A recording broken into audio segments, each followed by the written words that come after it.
예바시 가족 여러분, 안녕하세요. 1월 한 달도 이제 거의 중간을 향해 달려가고 있는 것 같습니다. 새해 세운 계획들 잘 지키고 있나요? 매일매일 하나님 앞에 드린 약속들, 그리고 나 자신에게 맺었던 그 약속들 잘 지키면서 살아갈 수 있게 되기 바랍니다. 그럼 오늘도 다 같이 묵상 기도하고 예바시 예배 시작하도록 하겠습니다.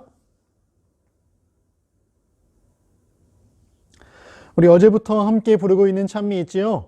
527장 주 날개 및이라는 찬양, 오늘은 3절만 함께 큰 목소리로 불러보도록 하겠습니다.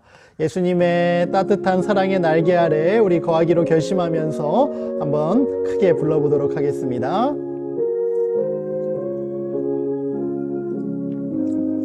함께 찬미합니다. 주 날개 및 귀한 일하기 있네. 생전에 걱정 다 지나도록 그곳에 숨어 돌보심을 받고 주 안에 거하여 쉬리로다. 주 날개 및 즐겁도다. 그 사랑 끊을 자뉘뇨. 주 날개 및 내 편히 쉬며 영원히 거하겠네.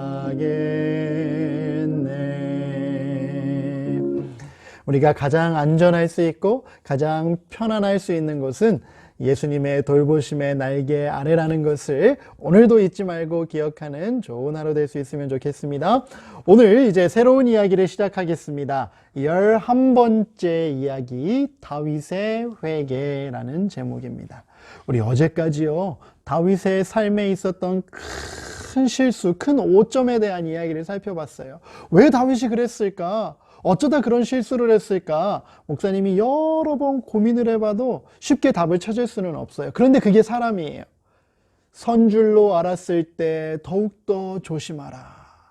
잘 나가고 있을 때, 믿음으로 더 단단해졌다고 생각할 때 오히려 더 조심해야 하는 것이지요. 그러나 그 잘못으로부터 다윗이 어떻게 다시 일어서는지가 중요한 거죠. 그 이야기를 오늘부터 함께 살펴보게 되겠습니다.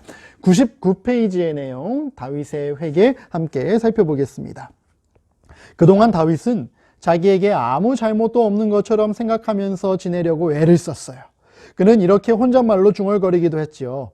우리아는 결국 전쟁하다가 죽게 됐는데 뭐 다른 사람이 이 불쌍한 과부와 결혼했어도 문제될 것이 없었을 테니까 나도 괜찮을 거야. 아무튼 아무도 그 사실을 모르니까 걱정할 것 없어.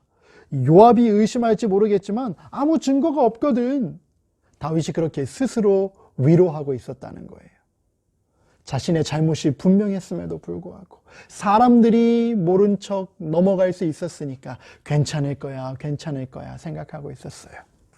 그러나 다윗의 양심이 괴로워서 견딜 수가 없었습니다. 밤낮으로 마음이 편치 못했어요. 그런데 어느 날 선지자 나단이 찾아와서 이런 엉뚱한 이야기를 하는 것이 아니겠습니까?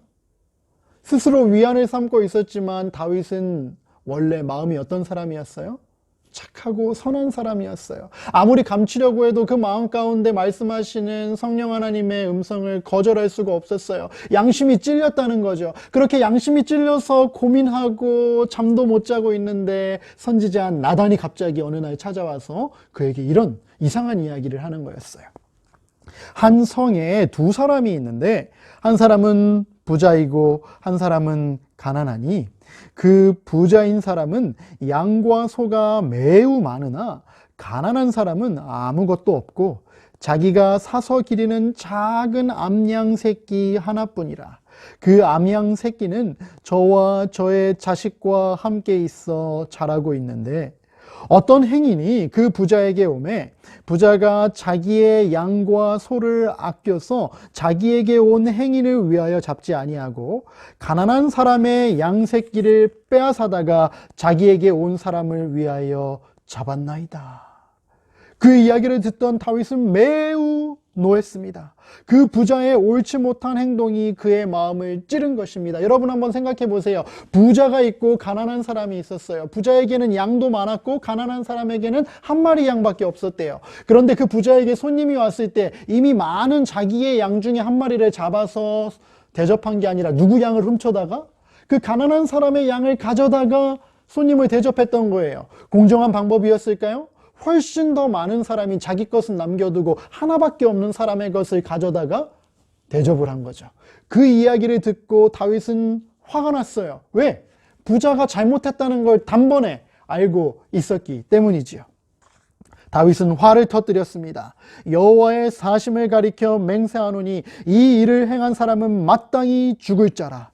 저가 불쌍히 여기지 않고 이 일을 행하였으니 그 양 새끼를 4배나 갚아주어야 하리라.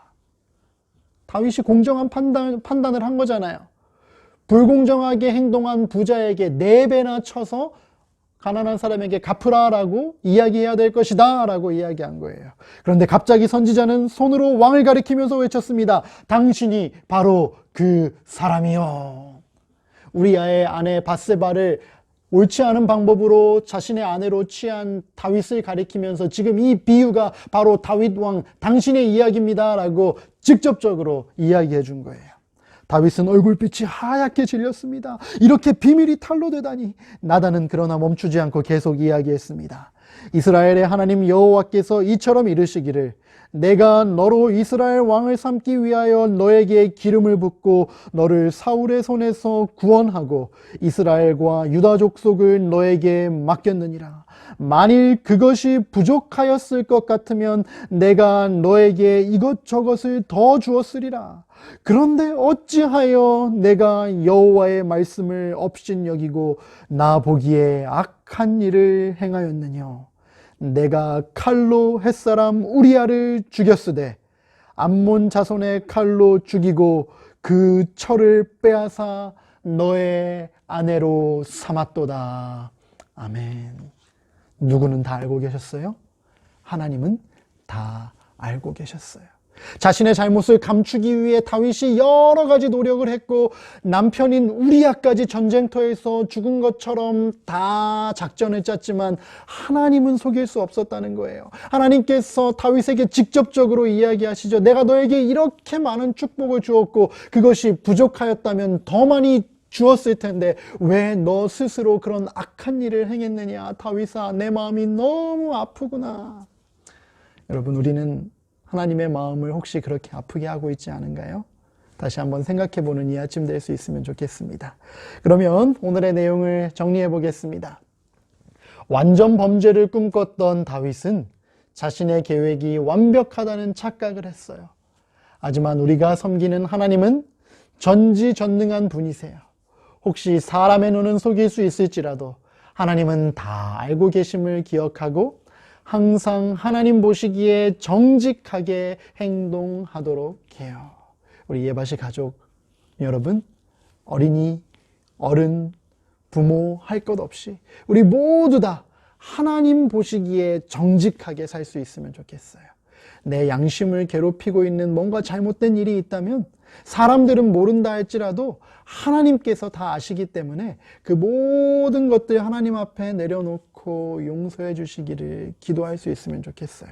그렇게 하지 않으면 용서받지 못한 죄들이 쌓이게 되면 마침내 우리는 하나님으로부터 더 멀어질 수밖에 없고 그 결과 하나님께서 우리에게 주시고자 하는 가장 좋은 선물, 구원을 놓칠 수도 있기 때문이에요. 누구의 선택 때문에요?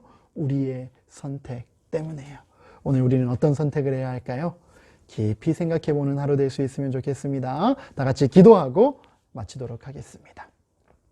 하늘에 계신 하나님 아버지, 다윗도 하나님만은 속일 수 없었습니다.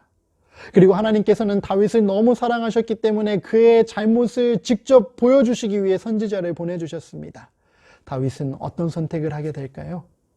주님, 혹시 우리의 마음 가운데 뭔가 잘못된 것이 있어서 하나님께서 양심을 통해 우리에게 가르쳐 주시고 계신다면 올바른 선택하고 하나님께서 허락하시는 그 기회를 통하여 회개하고 용서받을 수 있게 도와주세요. 오늘도 우리가 그렇게 하나님의 은혜로 깨끗게 되는 경험하는 좋은 하루 될 수 있도록 축복해 주시기 바라며 예수님의 이름으로 간절히 기도드립니다.